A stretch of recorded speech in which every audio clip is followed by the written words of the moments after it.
You're listening to the Critical Hour on Radio Sputnik. I'm Wilmer Leon. I'm joined here by my co-host, Garland Nixon. Thank you, Wilmer. The Washington Post reports 2 U.S. Marines attacked in Türkiye by nationalist youth group. Police detained 15 people after the assault. Video shows assailants shouting, "Yankee, go home," and covering one Marine's head in what looked like a white sack. For insight into this, let's turn to our next guest. He holds the John J. and Rebecca Moore's Chair of History and African American Studies at the University of Houston. He's one of the most prolific writers of our time. His latest book is entitled Armed Struggle: Panthers and Communists, Black Nationalists and Liberals in Southern California through the 60s and 70s. Dr. Gerald Horne, as always, sir, welcome back. Thank you for inviting me. So 13 men and 2 women were detained after being accused of attacking the service members. Officials in Izmir province said they're accused of membership in the Turkish Youth Union, a secular nationalist group that opposes U.S. and European Union influence in Türkiye. The assault took place yesterday in Konak, a municipality in Izmir in western Turkey on the Aegean Sea. Do we view this, Dr. Horne, as an isolated incident, or do we view this in a broader context of the people in the street speaking clearly about their lack of affection for the United States? Clearly, it's the latter. It's no secret that there is mass disgruntlement in this important NATO member, speaking of Türkiye, mass disgruntlement towards the United States of America, not least because of the assumed and likely accurate accusation that U.S. imperialism was involved in the failed 2016 coup against Mr. Erdogan, the leader, that barely failed. We also know that Mr. Erdogan is quite upset with Washington since it continues to provide sanctuary to his major political antagonist and opponent, speaking of Fethullah Gulen, who has been ensconced comfortably in the Poconos in Pennsylvania for years now. And Washington has turned a deaf ear with regard to Mr. Erdogan's request that he be extradited. Likewise, there is mass disgruntlement in Türkiye amongst the ruling party and the opposition concerning U.S. imperialism's role in Israel. When Mr. Erdogan tended to downsize trade relations between Israel and Türkiye, this was greeted with applause across the political spectrum.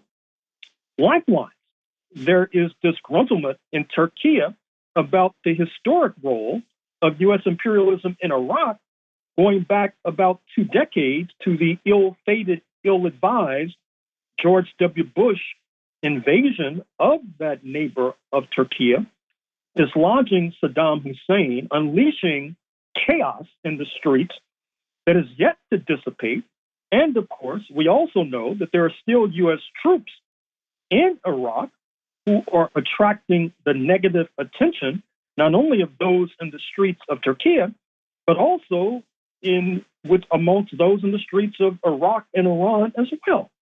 Likewise, with regard to another neighbor, speaking of Syria, it's no secret that for years Mr. Erdogan was seeking to destabilize the regime of President al-Assad. And this was a turnabout because previously Mr. al-Assad and Mr. Erdogan were quite close, not perhaps as close as lips and teeth, but certainly close to that. Well, with that downturn in relations now apparently being changed and altered by Mr. Erdogan, you see a warmth in relations developing between Damascus and Ankara, and there are those in the streets of Türkiye who still are angry at U.S. imperialism since U.S. troops continue to occupy illicitly, illegally, a good deal of Syrian territory against the wishes of Damascus. And then let us turn to the close U.S. ally that is the Federal Republic of Germany.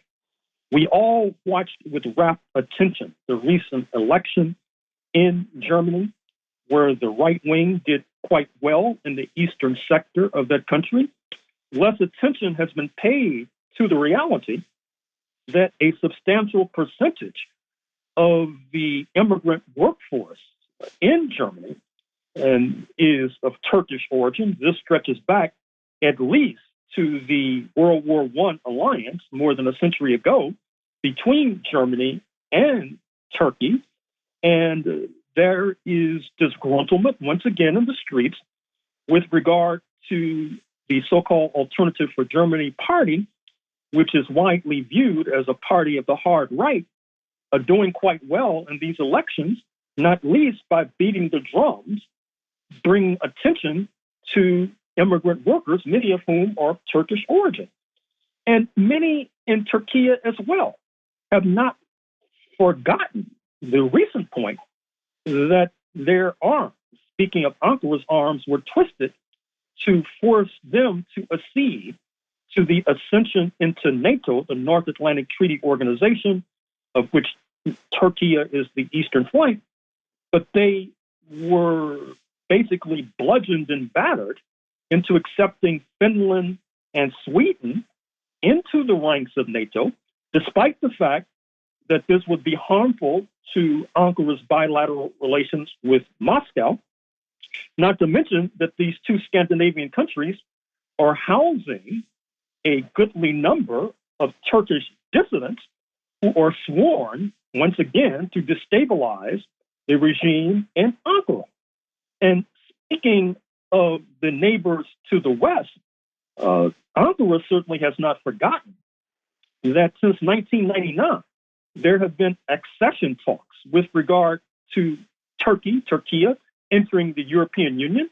A quarter of a century is an inordinately long time to talk about membership in the EU.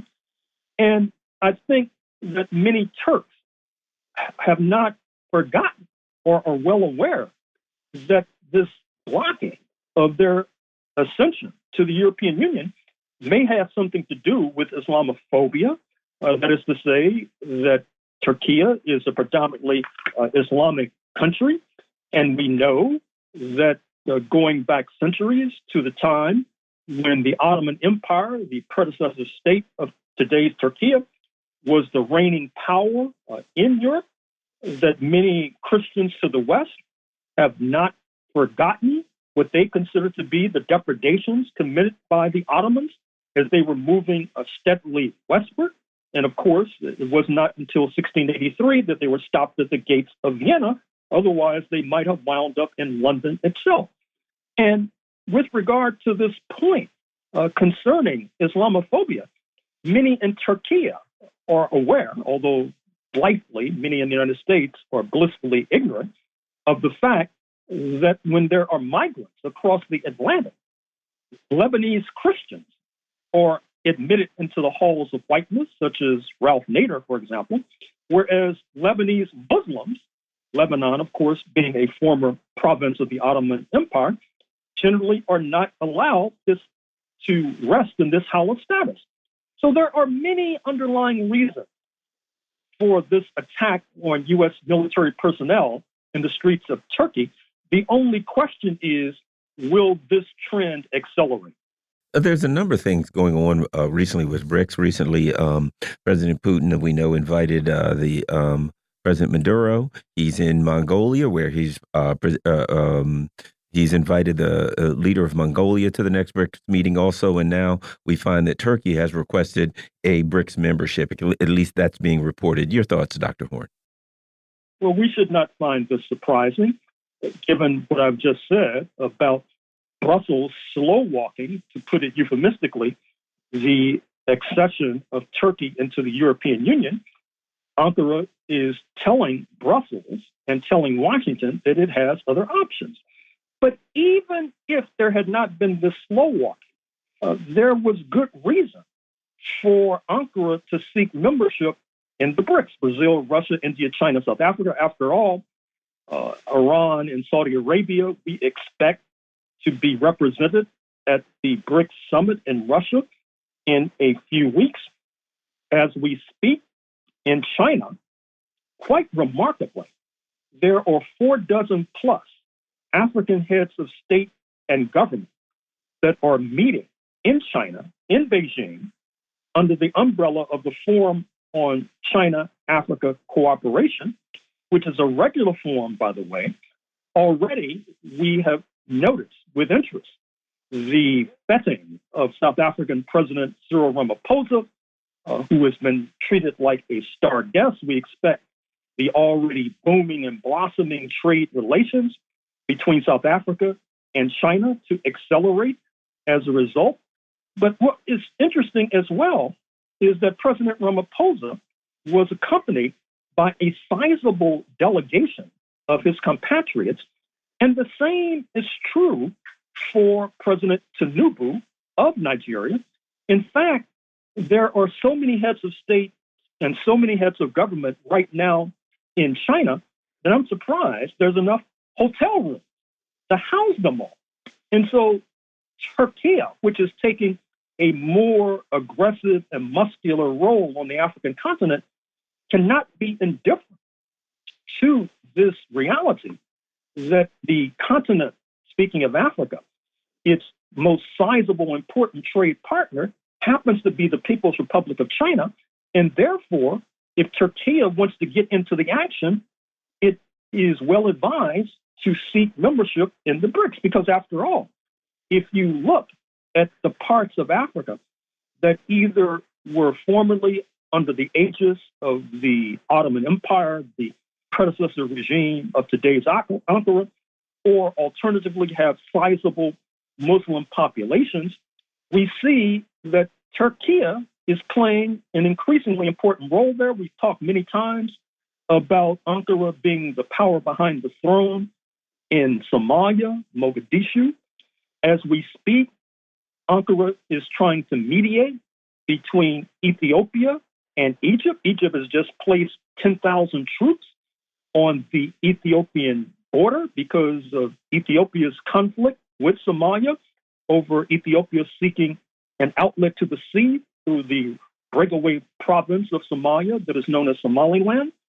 And if Turkey wants to flex its muscles in Africa and wants to be influential, for example, in the Horn of Africa, it would be well advised to attach its apron strings to those of BRICS, Brazil, Russia, India, China, and South Africa. As we get out, let me reframe Garland's question from this perspective about Turkey and Erdogan. We know that he has a tendency to operate in what he deems to be his best interests, and he seems to be willing to say to just about anyone what they want to hear if he deems that to be in the interest of his country. So with that as a predicate or premise, what, if anything, do we make of this BRICS discussion? Well, first of all, does that question make sense? And what then are we to make of the BRICS conversation? Well, I take your point that Mr. Erdogan can be a slippery, evasive, and elusive figure. We need only look at his relationship with Ukraine and Russia, where on the one hand, Ankara is supplying drones to Ukraine that are used to attack Russia. On the other hand, trade relations with Russia have escalated and mushroomed since February 2022 in the special military operation. But that has not necessarily alienated Moscow. And if it has not alienated Moscow, I'm not sure if it should alienate outside observers who are trying to understand Turkey's policies, particularly because it is playing an increasingly influential role on this small planet, and therefore we cannot afford to ignore its potency. Dr. Gerald Horne, as always, thank you so much for your time. Greatly, greatly appreciate that analysis, and we look forward to having you back. Thank you.